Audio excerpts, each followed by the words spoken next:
My favorite thing about Jamaica? Well, only the crime I don't like, but everything else is alright. You love everything else? Oh, cool. Well, I like the country. It's very cool, you know.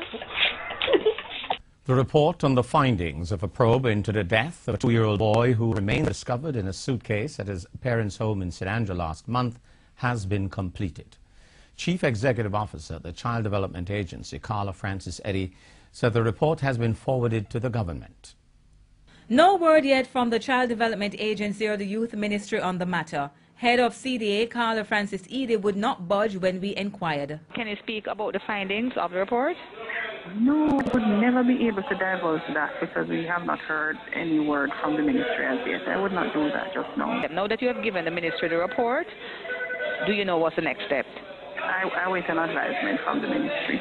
The findings of the report came after a 2-week investigation into whether the CDA could have acted differently in the case of Jesharon Warren. His skeletal remains were found at his parents' house on January 15 in a suitcase. But before that, residents said they sought the intervention of the CDA. In its defense, the CDA said Jesharon's case was rated as a minimum risk, which means it could take up to a month to investigate. Mrs. Francis Eddy today that the first contact should have been made within 7 days, but that was not done in the case of the 2-year-old. However, she did not say why.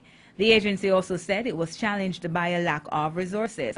Before they fully investigated the case, little Jesharon Warren was dead. His parents, Alfonso and Stephanie Warren, are still in police custody following their arrest on January 22.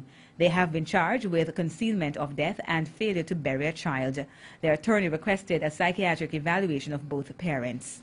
The couple will appear before the court on February 21. Nadine McCloud reporting for TVJ News. Well, I like the country. It's very cool, you know.